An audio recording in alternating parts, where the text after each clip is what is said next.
Hello, and welcome to episode 29 of the Great Canadian Hockey Podcast. I'm returning from injured reserve.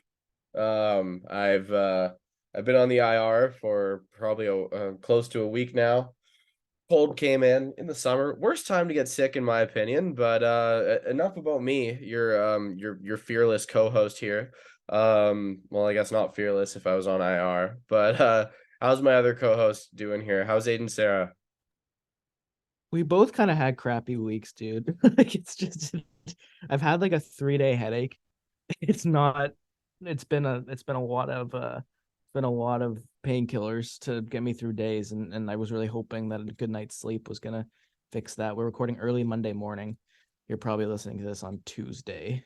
Um yeah, so hopefully this passes, but you know what they say. It's okay to not be okay. But you know, hopefully we both rally and next week's podcast is with a little bit more life than this. I have to say, I'd like to get your opinion on this. I think the summer is the worst time of the year to be sick because I like to think that when it's cold out, I don't even mind being sick at all. When it's cold out, you get a little cozy, you let the cool breeze in. It's whatever. You go outside to um I mean, this happens every single time I get sick. I do a grocery store run and it's just the most odd, confusing grocery store run ever. It's just a very peculiar combination of things going into my cart. I think I got um raspberry lemonade Greek yogurt. I got Belgian waffles.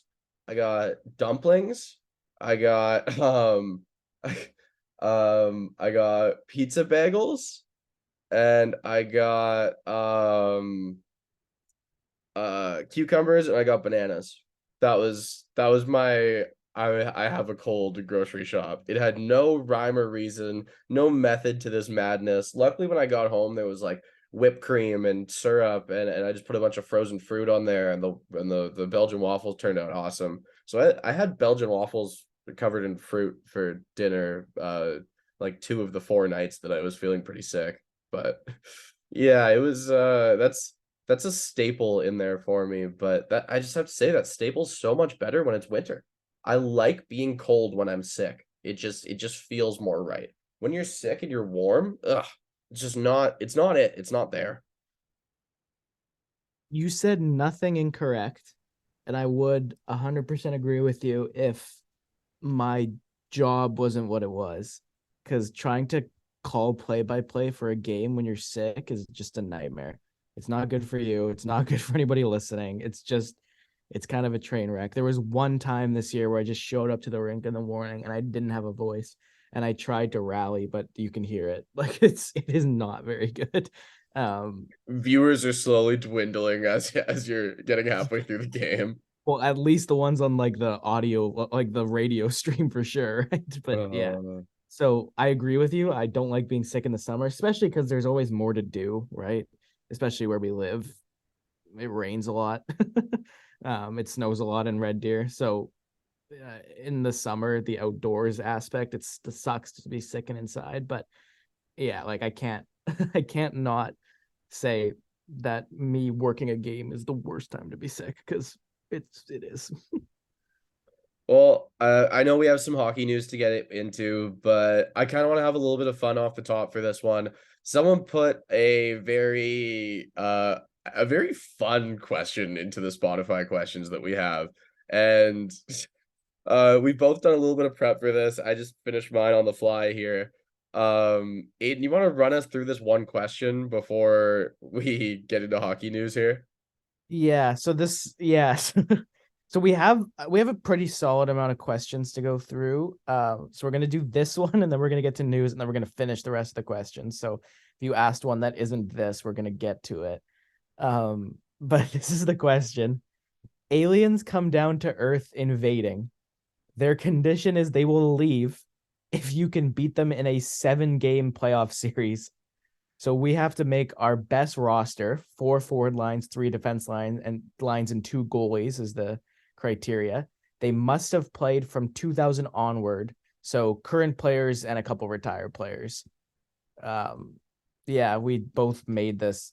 And we were talking kind of before we started. There's definitely going to be the factor of like James is not insignificantly older than me for this question when it comes to started watching hockey earlier. I believe the first Stanley Cup final I remember watching, I would have been 6 or 7 years old in 2009. um, so it was the Pittsburgh Detroit second one. I don't remember much before that. So you can kind of see that flavor to my team. um, but let's let's go, James. You want to kick it off? I would love to. And I have to say, like, there's guys that I definitely left off of here that are like lock Hall of Famers, game seven, do or die, dream scenario players. But I went with my heart and my gut on this one. So first things first, I think your first line, you want to come out fast and you want to come out hard. And so I made the power line of McKinnon, Crosby, McDavid being the first line. And McKinnon's not a left winger, and you're gonna see this a bunch. Like there are centers on the wing. It's gonna happen because you know what? The fact of the matter is most of the best players of all time are centers. It's just a fact. They are the guy. And I'm hoping that having too many of these guys doesn't cause an issue. Second line, I went Ovechkin, Sergei Fedorov, and then Joe Sakic on right wing. And you see, like Aiden just made a face there, but that's because um I saw the tail end of prime Sergei Fedorov. The only Sergei Fedorov Aiden saw was on the Blue Jackets and the Capitals. And that's not it. But prime Sergei Fedorov is probably one of the most exciting players you ever would have seen. It's just a fact. Third line, I went Paul Correa, Peter Forsberg, Teemu Solani. And again, for Aiden, none of those guys were. I mean, Solani was moving the needle at the end of his career. Aiden probably only saw Forsberg's comeback with Colorado that lasted all of like 9 or 10 games. And this is the one, my fourth line left wing. This is really going to make Aiden make a face. Yuri Lettinen, one of the only wingers to ever win a Selkie. And yeah, like one of the best defensive forwards, probably of all time. And he's playing with Iserman and Bergeron on that line. And then my 13th forward is Pavel Datsuk. There's so many forwards I left off of there. But then my first D pair, Scott Niedermayer and Erik Karlsson. My second D pair is Chris Pronger and Nicholas Lidstrom. I know neither of those are right D, but it's just got to happen. And then my third D pair, I went Doughty and Duncan Keith. And then for my seventh D, I went Shea Weber because that guy's a warrior. And if aliens are invading and we're about to die, if this game goes south, we're going to need him out there to start spearing aliens in the gut. We need that. And then I put the Dominator, Dominic Hasek, as starting goalie, and then Patrick Waugh as backup goalie because the criteria was I must have played after the year 2000. Well, Patrick Waugh won a cup in 2001 and was still dominant in 02 and 03. So, yeah, that's the team I put out. And I like to think that I probably only have a 7-player overlap with Aiden of that whole roster.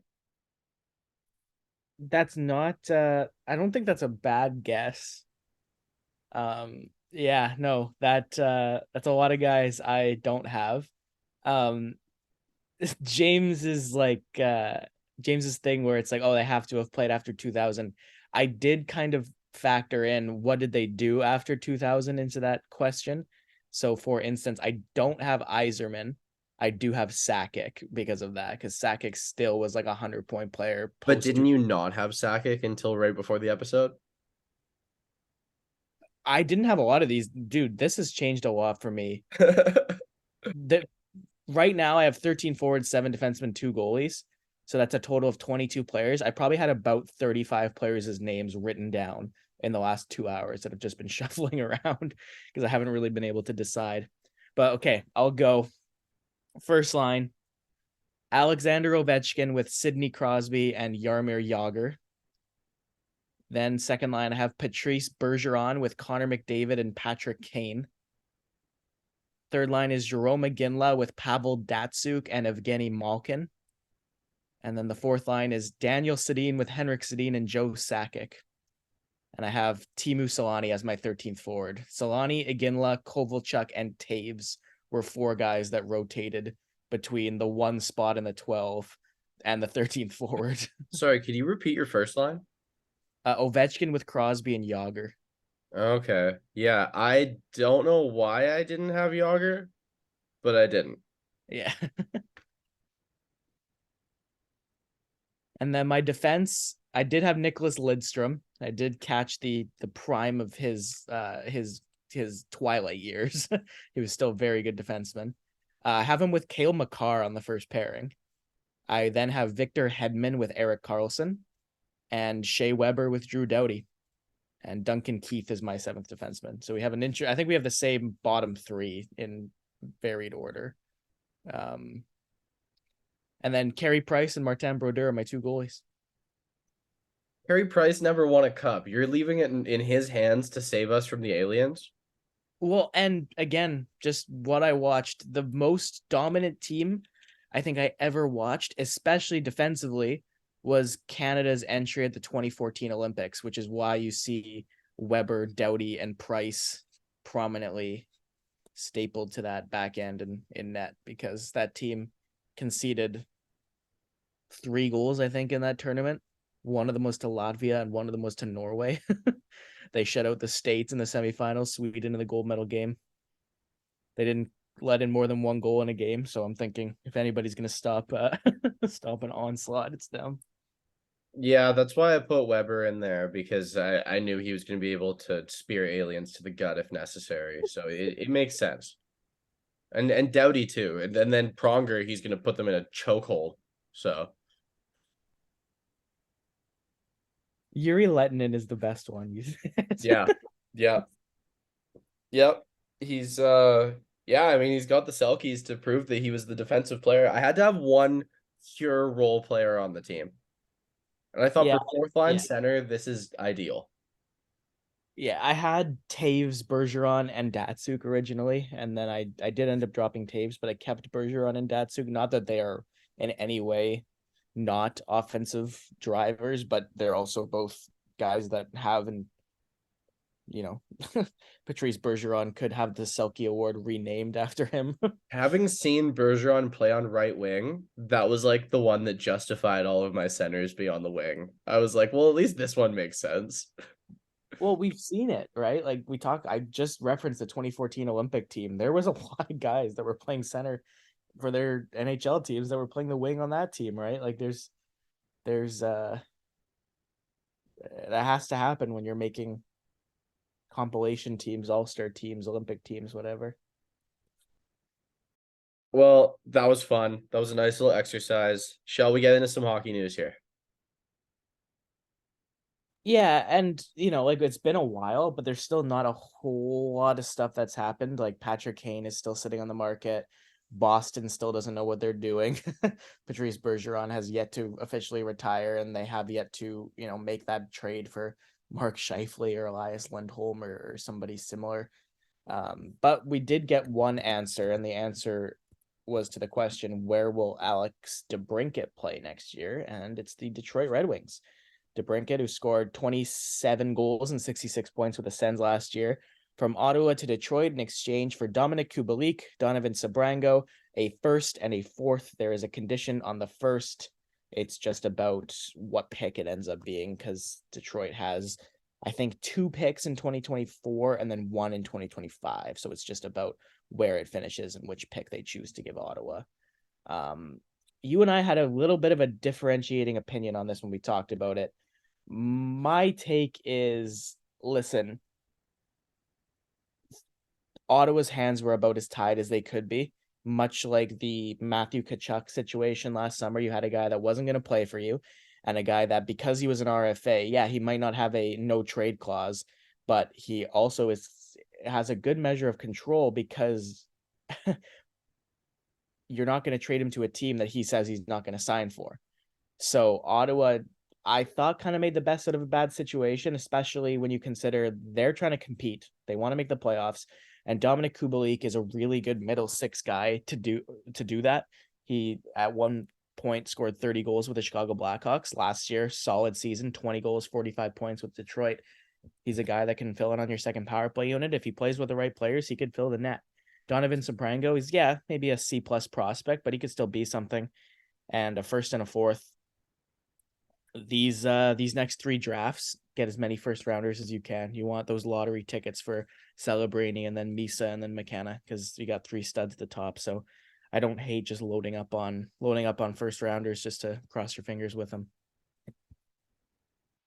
Yeah, I mean, I don't hate it. It's just one of those things where, like, yeah, Ottawa was kind of handcuffed, and you want to see a bigger return for a player that has value, but this is what it is in the end, right? I'm glad he went somewhere, and somewhere he seemingly wanted to go. The one thing I don't like about the fallout from his contract being signed, because it was in mid sevens for 4 years. What was it, 7.6? 7.5? I think it was 7-8. 7, 8, yeah, something like that. And then people start saying, "Oh, wow, well, if he signed for that, that's what Nylander's worth." No, Nylander was flirting with 100 points this year. DeBrincat's never done that. So, yeah, nice try. I don't want to hear that argument ever again. I love Alex DeBrincat, but Nylander's coming off a career year. That's worth money. So.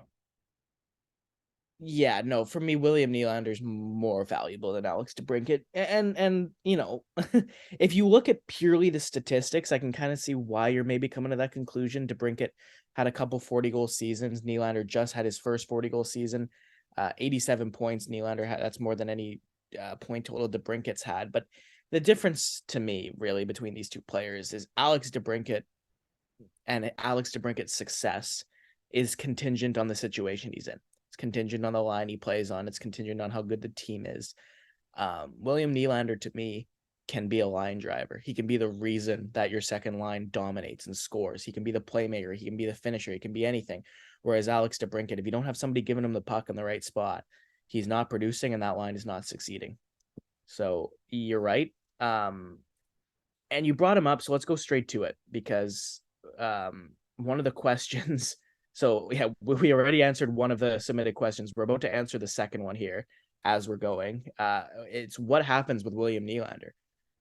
I don't know. Like this is a really interesting situation, James, because what the reports have basically said here about William Nylander is, I'm not going to take a discount if nobody else took a discount. And you look at that Toronto Maple Leafs team, and how many guys can you say took a discount? Austin Matthews' contract is reportedly going to make him the highest paid player in the league. John Tavares is at 11. Mitch Marner's at 10.9. Morgan Riley is at 7.5. Like, there isn't guys on this team that, you know, you can point to and say, oh yeah, no, that was a discounted contract for him. You could argue maybe Morgan Riley took a slight discount. Slight. Yes. But is it enough for Nylander to say, fine, I'll sign for 8? Right? Because at the end of the day, I love Marner. If Marner's at 10.9, Nylander's probably a 9.5, right? 9.5, 10 for William Nylander if Mitch Marner's an 11. He's not Marner, but he's not that far off, especially with the season he just had. Like, I don't know what the plan is here, because Toronto right now is right up against the cap, and that's with the LTIR Jake Muzzin, $5.6 million sitting there. So it's going to be really interesting. They've also got Ilya Samsonov as an RFA.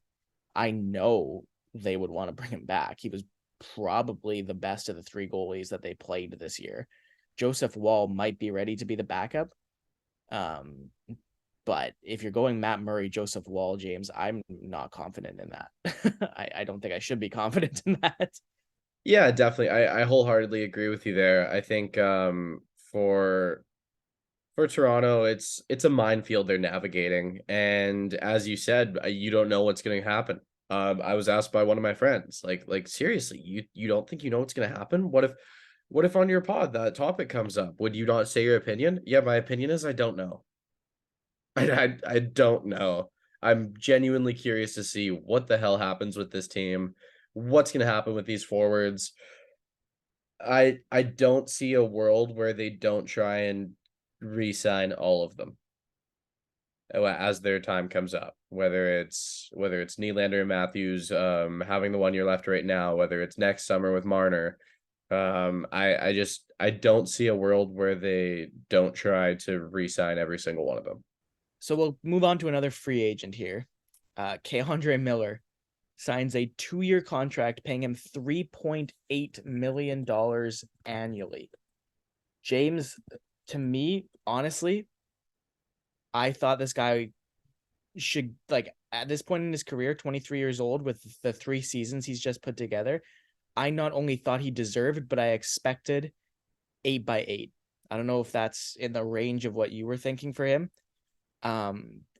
Now, the Rangers probably couldn't afford much more than this. I think they have about $2 million in cap space left, but they still have Alexis Lafreniere as an RFA, and they're going to want to sign him. But what a discount. Like, this is crazy to me that this is what he signed for, because James K'Andre Miller, 79 games last year, 43 points, while being a really, really good two-way defenseman. He was very good in his own zone. He was a very good play killer. He was good when the other team was rushing in. He was good at breaking the puck out. And listen, this is a guy to me that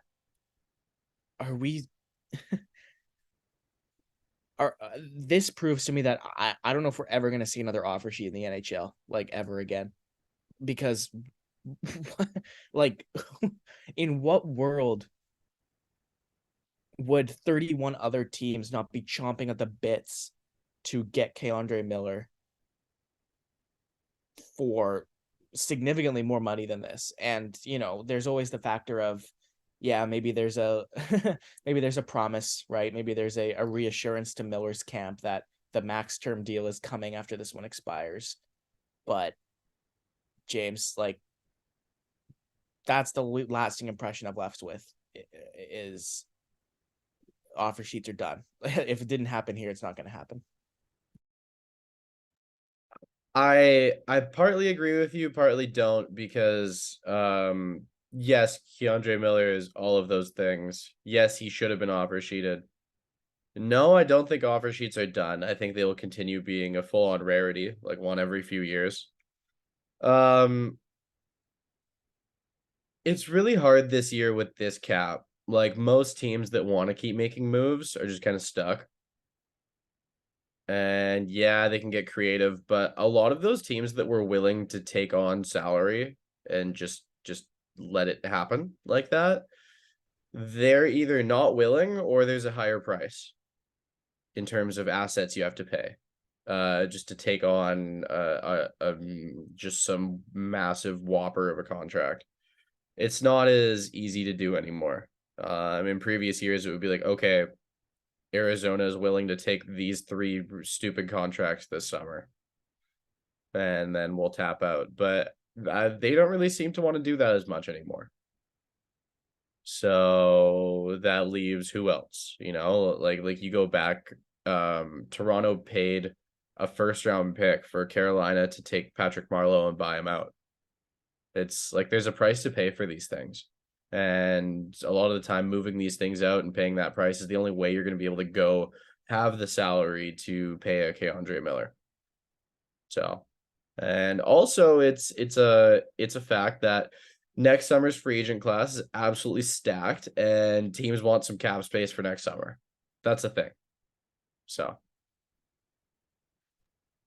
Yeah, as of right now, William Nylander is on that list.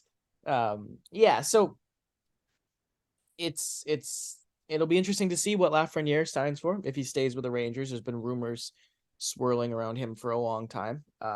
Again, for me personally, I've said this about him. I think everybody who's saying he's a bust, like let's pump the brakes. 3 seasons, he's improved in every season, both his play on the ice and statistically. And the Rangers have had a coaching change in the middle of his ELC. Like I think one of these seasons it'll be he'll make a jump. It'll be something like 70 points, and then he'll grow. I do still think the sky's the limit for this kid. The way 70 points. That's a high mark. You haven't had to take this hot in a while, but all right. I'd love to hear it. I keep I do usually do multiple hockey pools a year. One of them I have is just you draft a team and you sit on it, and the team gets you points, and then at the end of the year you win the money. And then there's the hockey pool I'll do where it's the pure fantasy free agent pickups, whatever. And the last 2 seasons have taken him there because I'm waiting for it. I'm gonna keep banking on him until it happens. Where like it feels for me like it's one of these years it's gonna happen, and I'm just gonna keep holding on to the lottery ticket until I get to cash it in. Like I love this guy out of junior.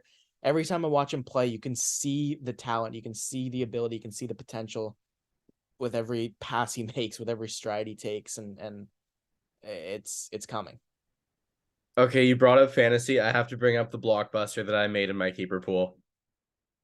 I traded William Nylander and Robert Thomas for the 3rd overall pick, which will be Adam Fantilli, and Johnny Gaudreau, and Brock Nelson.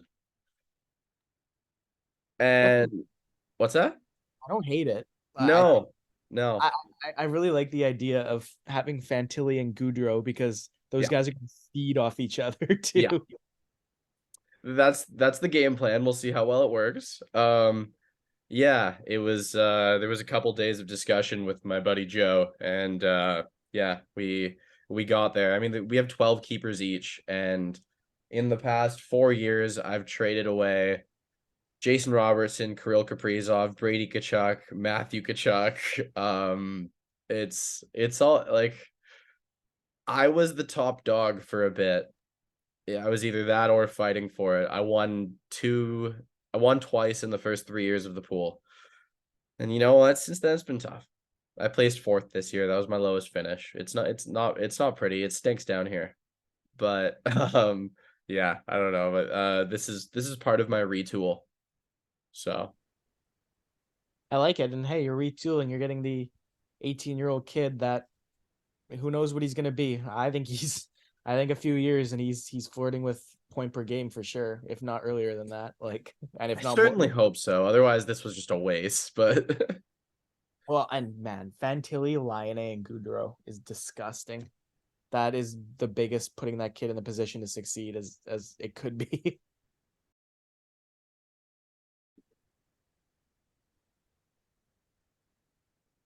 So another signing we're going to quickly move on to. I kind of want to speed run these last 6 signings. We can do like quick minute on each of them. Matias Maccelli broke out last year with the Arizona Coyotes, 11 goals, 49 points in 64 games on a Coyotes team. Like Clayton Keller had a really good year.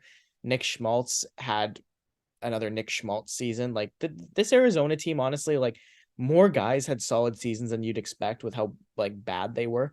Lawson Krause had 24 goals. Barrett Hayton had 43 points in what looked like the first flash of the Barrett Hayton we kind of thought he might be coming out of both the draft and the World Juniors he had. And Maccelli kind of led that, the unexpected gems. He gets an extension, 2 years, and James, I think this is good for the Coyotes, right? Like you get a guy who you drafted, who you developed, who is committing to, yeah, I'm going to be part of this moving forward. I like the player. I like the contract. Thumbs up both sides.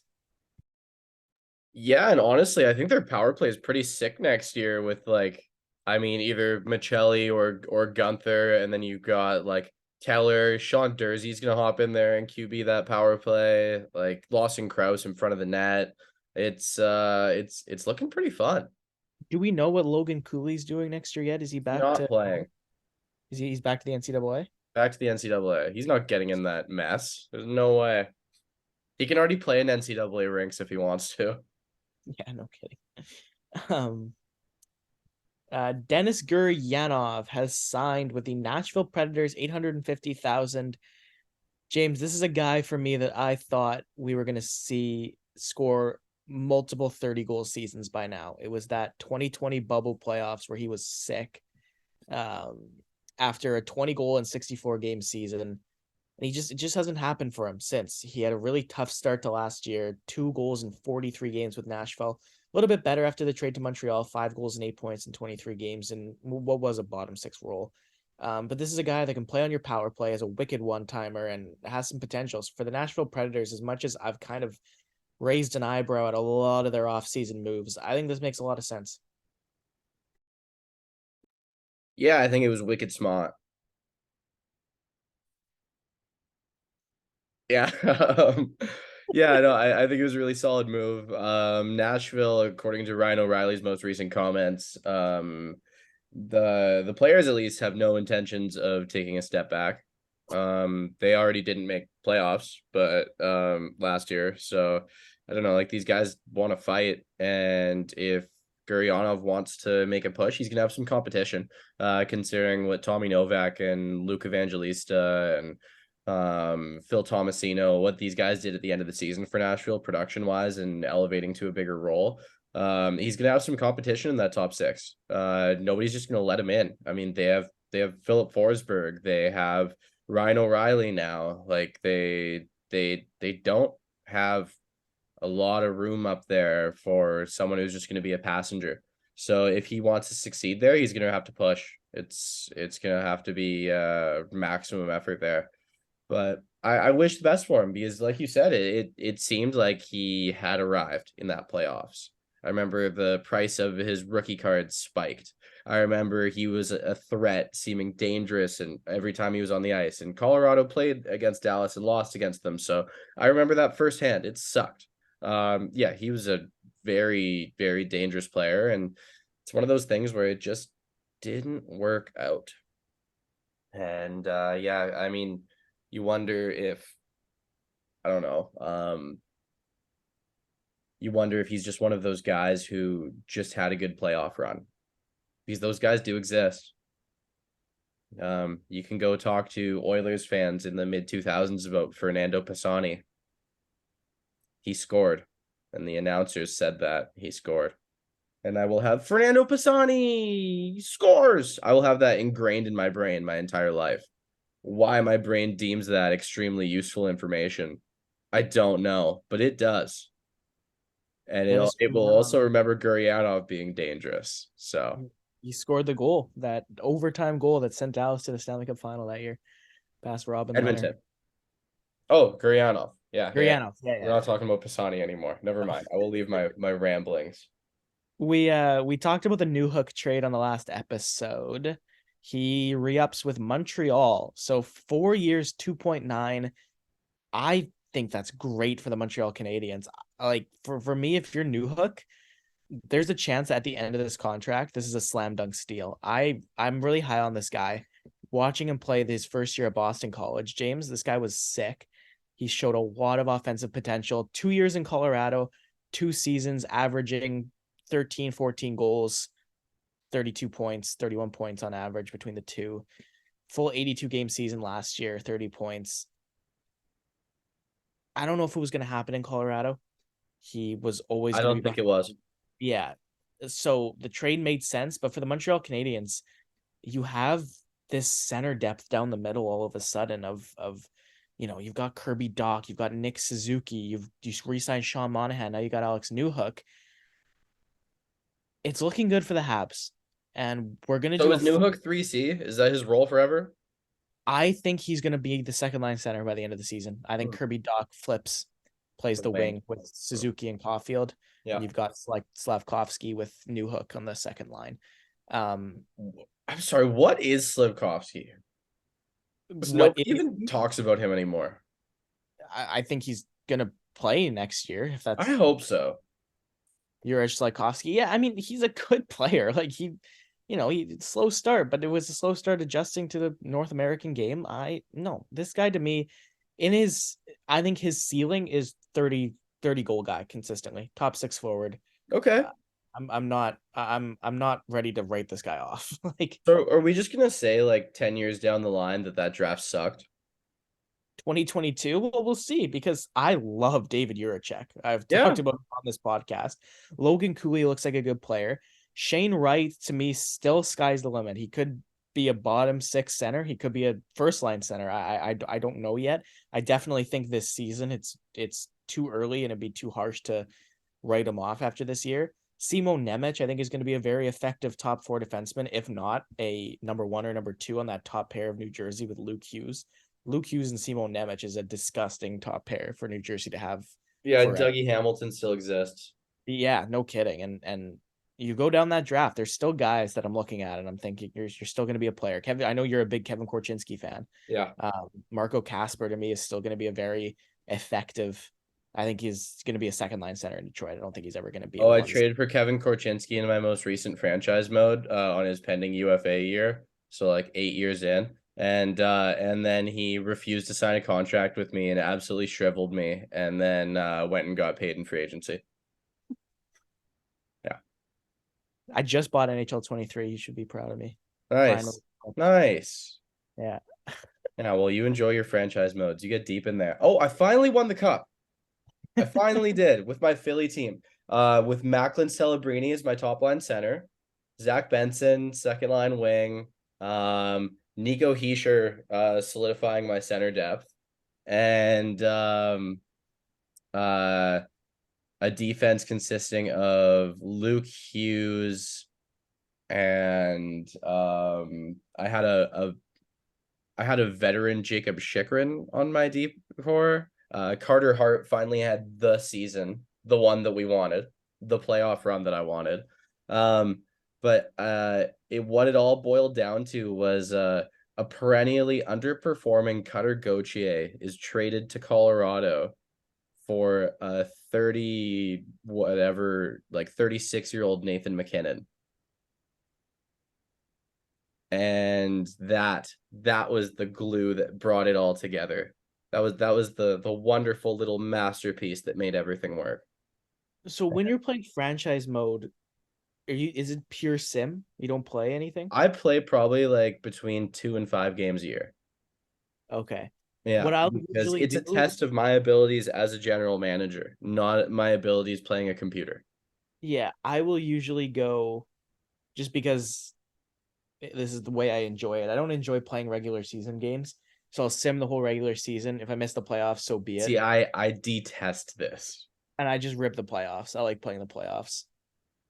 Okay, so what they did in NHL 23 is they made it so once you win the cup, when the cup gets hoisted, it gives you a list of players that you can pass it to next, and you can choose the next name 3 times. That's crazy. And then after that, there's this little cup animation, and it shows all of your players' names ingrained on the cup. That's really cool. I'm excited for that. Yeah, it took me all of like 10 months to get there, but it was worth it when I got there. Okay, so speaking of the Philadelphia Flyers, this is a guy that I was talking to my dad and he had never heard of this guy. And I guess if, for Philly, like they didn't have a good year. Not a lot of eyes on them, but one of their bright spots was 24-year-old forward Noah Cates. 13 goals and 38 points in 82 games doesn't jump off at you. This guy was one of the best two-way forwards in the league this year. That's not an understatement at all. He was superb defensively. He gets paid 2.6 million bucks for 2 years, still an RFA upon expiry, and this guy's a slam dunk. He got some Selke votes, man. This is a good signing for Philly. Yeah, I have nothing to say on it that you didn't say other than that I would have liked to see maybe another year on it.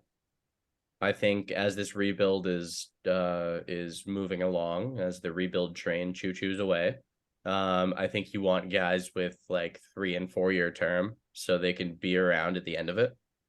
I And don't they're disagree not. with you. Yeah. I believe that would have been a UFA year. So Hard to buy UFA years. It's fair. it would have been a UFA upon expiry instead of an RFA, and Philly wants to keep control of the player. Speaking of RFAs, Vancouver re-signs one of theirs, and likewise, he is still an RFA upon expiry. 22-year-old Nils Höglander, 1.1 for 2 more years. Question now, James: will Rick Tocchet bring out the Nils Höglander in his rookie year, which looked like somebody who was on a fast track to being a very effective top 6 forward? He scored 13 goals and 27 points in 56 games.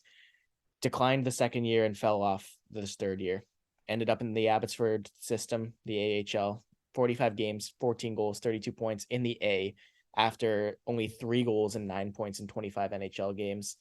I still have the in my head the Nils Höglander of his rookie year, where this guy was showing off his skill, but he was a bulldog on the forecheck, great at puck retrievals, good at setting guys up, and looked like he was going to be stapled to Pettersson's wing eventually, but just didn't happen this year for Vancouver. So how do you see Nils Höglander here? Is this a guy that you think is going to resurge under Rick Tocchet, or is this a guy that maybe his time in Vancouver is maybe starting to come to a close?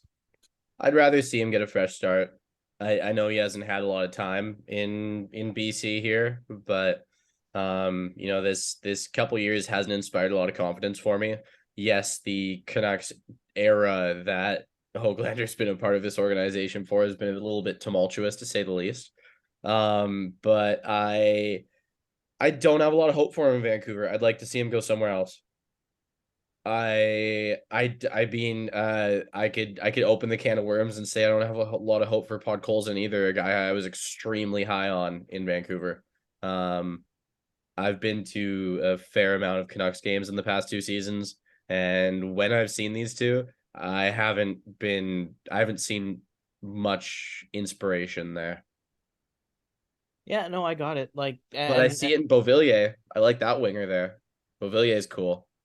Beauvillier is a good player, and Beauvillier is the kind of guy to me, like, I actually don't think you could put him in a situation where he's not going to succeed because his motor never stops, right? When you have a guy that just will never quit, it's hard for him to fall on his face ever. Like he's a good player, and yeah, and that's another point to make about both of them. You brought up Anthony Beauvillier, that Vancouver Canucks winger depth, and don't forget Jonathan Lekuri-Maki's coming too.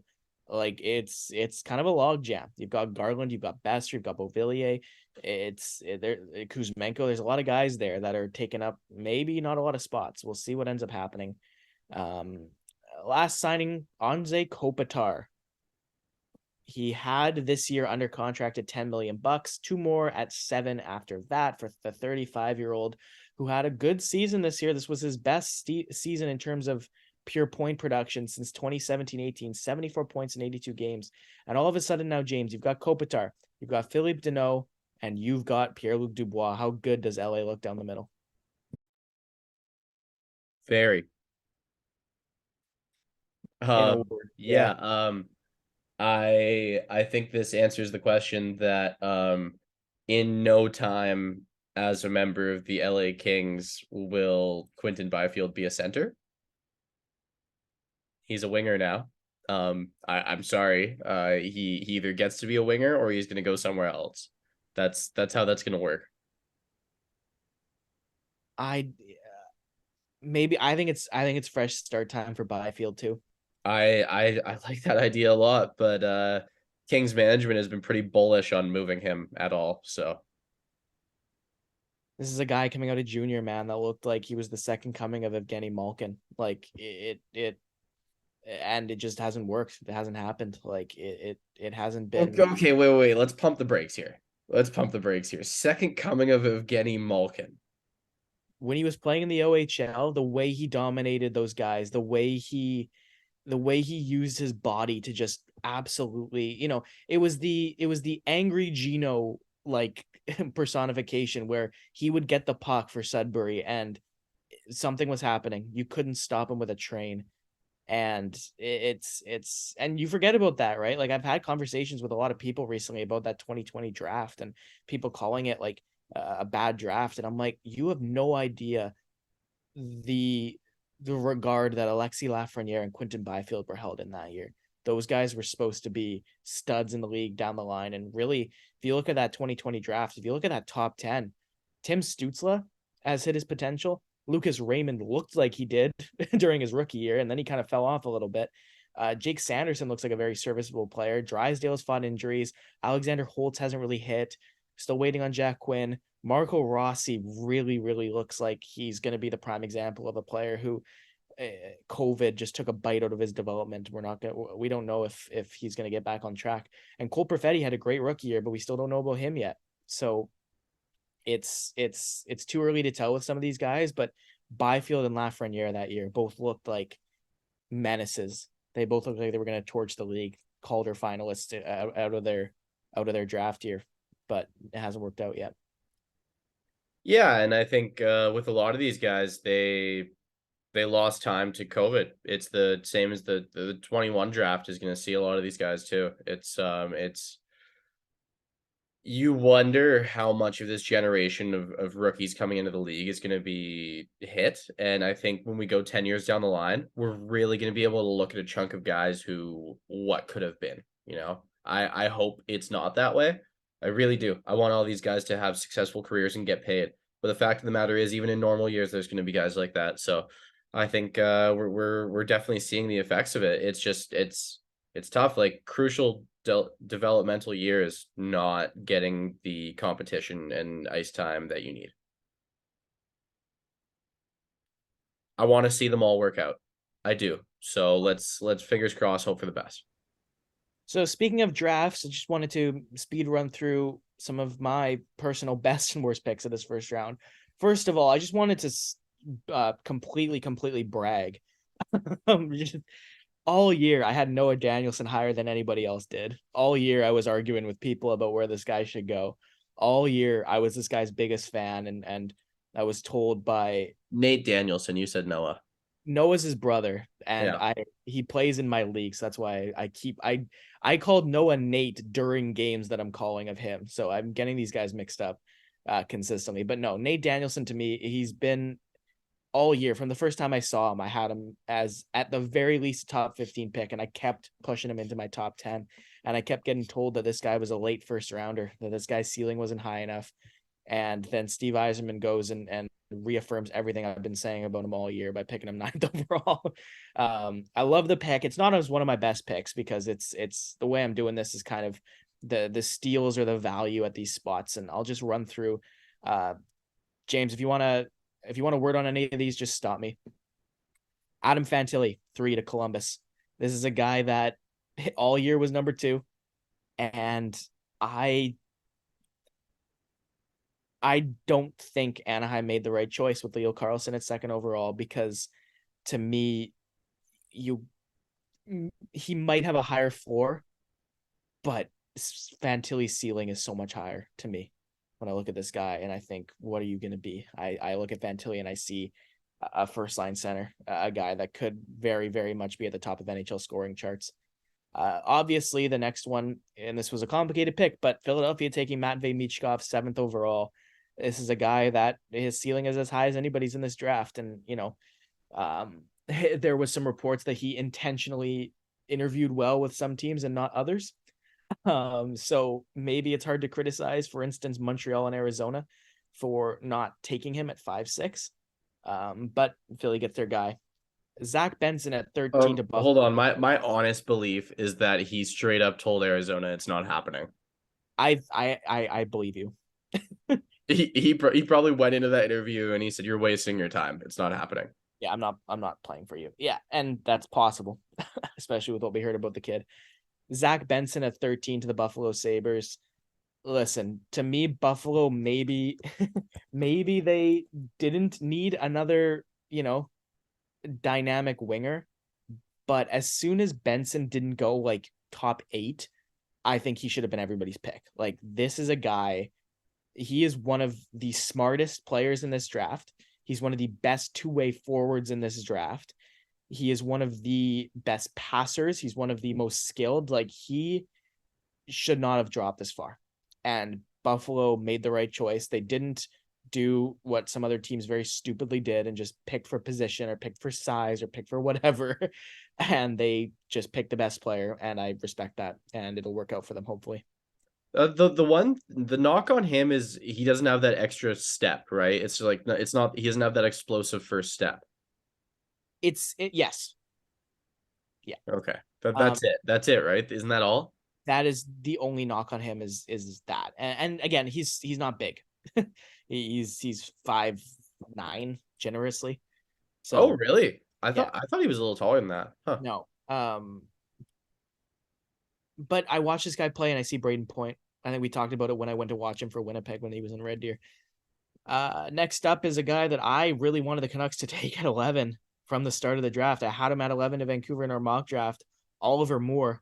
You talk about maybe the knock on Benson being the first step. Oliver Moore is one of the best skaters to come out of a prospect draft pool ever. Like this guy is electrifying.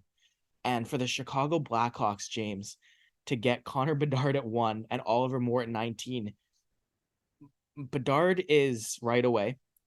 Moore isn't, but starting in 2 years, when Moore shows up, you have your first and second line centers. If you can keep them there, if you can keep them under contract, you have. And I'm not saying that Oliver Moore is going to be Evgeny Malkin, and I'm not saying that Connor Bedard is going to be Sidney Crosby, but in the same way that Pittsburgh have had Crosby, Malkin 1-2 since the beginning of time, Chicago will have Bedard and Moore 1-2 moving forward for as long as we can see down the line. Like this is amazing for them. And couldn't think of a better organization. Next up for me, best picks, Columbus, who already was on this board with Adam Fantilli, gets Gavin Brindley at 34th overall. I had him definitely in our top 20. I don't remember for sure. But this is a guy who 38 points in 41 games at the University of Michigan. It is not easy to play in the NCAA as a draft eligible player. And he was really, really good. And I was in shock and awe to not see his name up on the board after that first day. Down the list a little bit, Andrew Kristoff, 40 to Washington. Another guy, this is a huge boomer bust pick, but I'm looking at the picks around him and I'm thinking, this guy shouldn't have dropped this far. Like Andrew Kristoff, potentially, other than Connor Bedard, has the best hands in this draft. He is a very, very good offensive player. He's very raw. So the Washington Capitals are going to have to make him into a more all-around player. Not to say that he needs to be a Selke candidate, but he needs to be better. Next on my list, Grayson Sachin and Riley Height and William Whitelaw all go 63, 64, 66. So 3 players in the span of 4 picks. All of these guys could have been first rounders. I had Whitelaw around where Kristoff went, but Columbus, again, gets William Whitelaw at 66. That's a steal. Riley Height to the Minnesota Wild at 64. Minnesota went with a couple safe bets here. And I do think that Charlie Stramel, who they took 21st overall, to me, that was too high for him. But if you look at Stramel and Height, Minnesota's center, like that's probably at least their 2-3 down the line. Grayson Sachin, another center out of the Seattle Thunderbirds, goes to the Florida Panthers. Another guy where it's going to be interesting to see how this kid can develop with Florida. He reminds me a little bit of Antoine Lundell. He does. So the Panthers like Lundell, they liked Sachin, they take him in the second round. My last steal, Jaden Perron, 94 to Carolina. Like, it's kind of inexplicable that this guy dropped this far. 72 points in 61 games with the Chicago Steel this year. I think next year when he goes to college, he's going to show everybody how stupid it was that 93 guys went ahead of him. Like, he's going to show some people that he should have been at worst like an early second rounder. That's all I have for the best. There's 3 players I have on this list that have picks that I didn't like. I'm not going to say Dmitry Simashev. I like Dmitry Simashev a lot at 6. Did they reach for him? Yes. You know what this reminds me of? Reminds me of Mo Seider. Mo Seider was a 15, 16, 17, 18 guy on most people's boards going into the 2019 draft. Yzerman reached, took him at 6, and look at him now, right? Dmitry Simashev to me is a guy that, was 6 a reach. Absolutely it was. But if you believe in this guy, it's not a bad pick at all. I also am not going to criticize a pick like Danielson. Obviously, I've said a lot. I like Nate Danielson a lot. That's kind of a safe bet pick. But Arizona for me, fine. You like Simashev, take him at 6. Daniel Boot at 12 made no sense. I did not get this at all. This is a guy, he's 6'5", can skate okay, can handle the puck fine for a guy that big. 15 goals, 26 points in 26 games in the MHL. So he's in the Russian Junior League. He played 15 KHL games, only had 2 points. And to me, it's not so much the player you took at 12, it's the player you left on the board. If you're going to take a winger, take Benson. There's no way you should have passed up Benson for Boot. I have a similar kind of feeling towards Charlie Strammel at 21. I like the player. He's not a bad player. But if you look at his production at the University of Wisconsin, only 5 goals and 12 points in 33 games. And you know what? He brings a lot of other stuff to the table. He's a great two-way forward. He's a good penalty killer. But at 21 overall in this very good draft, there's guys with higher ceilings. Like we talked about Gavin Brindley.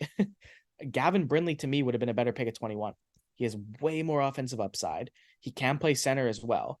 And I didn't love it. I like Otto Stenberg a lot too, who fell to 25. So maybe if you're going to take a center, you should have gone with Stenberg. And lastly, in the first round, Easton Cowan, 53 points in 68 games with the London Knights, 28th overall to the Toronto Maple Leafs. It's another guy to me that if you look at the draft, you look at the players around them, so much more upside to me on so many of these other players. You could have taken Crystal. You could have had Ethan Gauthier, who went 37th overall. Brindley obviously went 34. I didn't love the Easton Cowan pick. It's another one too, to me, where if you're going to reach that far for a first rounder, trade down. That's my draft spiel. We got some questions to do. You ready? Indeed, I am. Let's hear it. You wanna kick us off? Sure. We just ripped through 2 of the 7 we had, so we have 5 more. We'll start with the Spotify one, the last Spotify one that we haven't done. It's just a pitch for us. It's a mock trade pitch. The Edmonton Oilers received John Gibson. The Anaheim Ducks, in return, received Jack Campbell, Dylan Holloway, and a 2024 first-round pick. I'm going to go, in no way does that happen. In no way do the Anaheim Ducks accept that trade. Never, to me, does Anaheim accept that trade. Because the way I see it is it's Holloway and a first for Gibson. I actually don't hate that as a deal. That's, Dylan Holloway could very much be a top 6 forward. He's got the potential to be. And a 2024 first rounder, like I said, the Edmonton Oilers, good chance that pick is in the late first round, but you never know. And for the Anaheim Ducks, you have a John Gibson who just, he needs a change of scenery. Okay. But to me, there is no way you're dumping Jack Campbell's contract for nothing. You can't just sneak that in there. To me, you need another first rounder just to get them to take Campbell. So that's for me why that's a hard no. I actually wouldn't hate Holloway in a first for Gibson, but you need to pay somebody to take Campbell. It's not just going to happen like that. That extra asset's required. I like that. And I also just want to say, if you guys want to keep throwing mock trades in there, that's fun. I like that. You throw those in there whenever you want. Okay, so we got 4 Instagram questions. First off, which former franchise would you bring back? You know my answer. It's the Quebec Nordiques. What's yours? I'm going to go off the board and I'm going to go Kansas City Scouts.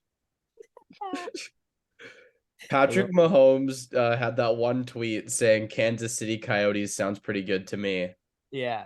And so I'm going to go with that one because Mr. Billionaire is he would totally be a minority owner in the team. There's no doubt about it. And he would be pumping them on social media, pumping them at NFL games. Like there would be one of those NHL NFL partnerships we've always wanted, but I haven't really seen. So I'm game for that. I like that. Unpopular NHL rule change. So it's just what's a rule you would change that unpopular opinion. So I'm not going to say soft cap for mine because I don't think that's an unpopular opinion. I think a lot of people would get behind that. I have mine. Do you have yours? Yeah, coach's challenge slows down the game too much. Okay, I can see that. I Like mean, I don't want 7 minutes of practically dead air where the broadcast team is just looking around for dramatic faces in the crowd or on the bench to decide what they think. okay. Again, it is unpopular opinion, so I'm not supposed to agree with you. I Yeah, don't, but I empathize with where it's coming from. yeah. Um, for me, I think there should be a safe zone. So if you picture a net in the defensive zone, the bottom of the hash marks, the bottom of the face-off circles, I already the hate this so trapezoid, much. that's the goalie's safe zone. The goalie can come out and play the puck wherever he wants, but if he's outside of that safe zone, he's a player. He can get hit. That's one I've always thought. I hate seeing goalies come out to wherever the hell to play the puck, and at the slightest contact, it's a 5-minute major and a game misconduct. To me, if you not just the crease though, it's got to be more than the crease. If you are in one of the face-off circles, like the big ones in the defensive zone, and you're playing the puck, to me, you are eligible to be checked the same way a defenseman in that zone is eligible to be checked. So I would get rid of like they can't play the pucks in the corners because I don't like that rule either. I don't like the fact that a goalie can come out behind his net, and if he mishandles the puck a little bit and accidentally pokes it in the no-go zone, it's a penalty. So I would get rid of that, but I would say keep the lines there, and then that's the goalie's safe zone. If they go into the corner, they can play the puck all they want, but they're eligible to be checked. The only comment I'm gonna say is my grandpa, who played hockey long ago. He says if the goalie goes to play the puck, they're fair game. Run him over. That was my favorite. That's not my opinion, but that's my grandpa's opinion. Yeah, no, and I think there needs to be a reasonable expectation of safety if a goalie's going to come behind the net to play the puck. It's a common enough thing. If they're going to just kind of make the pass out of their crease, like I said, I So think where's the compromise? If what if they made the trapezoid a safe zone? that's what I'm saying. The trapezoid and then just in front of the crease are the safe zones. But then Nah, no, don't give them in front of the crease. Stay in your crease. Stay in your lane. Okay, yeah, I'm not supposed to agree. All right, yeah, let's move on from that one. I see your point, yeah, but yeah.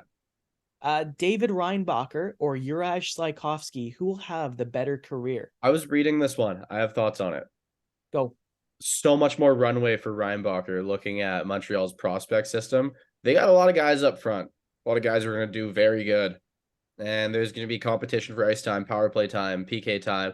Not everybody gets to be the hero. But on the back end, that's why they took Reinbacher. They have their defenseman now. Their guy, hopefully, probably, maybe. Um, yeah, there's so much more runway. I'm happy to be proven wrong. I was going to say Reinbacher too. To me, it's a higher ceiling. To me, even if this guy isn't a dominant number one, he's going to be on Montreal's top pair because him and Lane Hudson are going to tear it up together. So for me, David Reinbacher has a higher floor. So that's what I'm going to settle with. Juraj Slykovsky, I think, has a higher ceiling, but Reinbacher's a safer bet. Last question. You must change the puck to any object. What would you change it to? And in parentheses, they submitted that they want us to be fun with it. Um, I don't know. I think, like, I would say tennis ball because I just think it'd be really funny to see like these players on ice try and control this thing that is bouncing at you like crazy and just the passes like the saucer passes that will just bounce till the end of time. Like I just think that visual would be kind of funny on the ice. What do you think?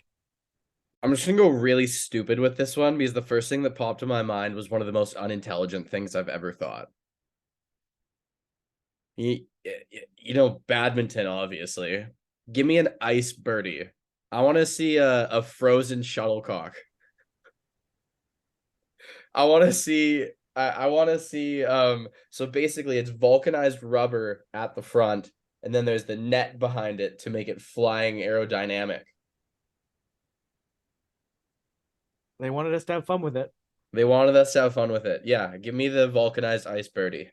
All right, we're gonna wrap it up here really quick. I'm Oh, gonna just hold on, I have one last thing. okay. From here on out, you and I both love movies. I want each of us to come to the table with a movie we watched in the last week at the end of every episode. You didn't prepare for this. You might not have one. I watched the movie Lawless, starring Shia LaBeouf, Tom Hardy, Jason Clarke, Jessica Chastain. Really enjoyed watching it. It's about Prohibition era moonshine running, and like a group of brothers that just don't back down. And yeah, it was damn fun to watch. I will probably give a more lengthy review next time, but I want each of us to come to the table with a movie per week, at least over the course of the summer. Okay, I did watch one, so I'll give it to you. I watched Manchester by the Sea. Ooh, I've heard great things. It's very good. It's very, very good. It's very sad. Yeah, I've also heard it's the movie that makes Casey Affleck the better Affleck brother in terms of actors. Yes, he was very good in it. It follows Casey Affleck's character, who is an uncle who becomes the legal guardian of his nephew after his brother and the boy's dad passes away. And it follows the two of them. It's very good. It's worth a watch. Okay, that's a wrap. Let's wrap it there. Well, without further ado, thank you very much for listening, everybody. Let's roll that outro. Thanks, guys.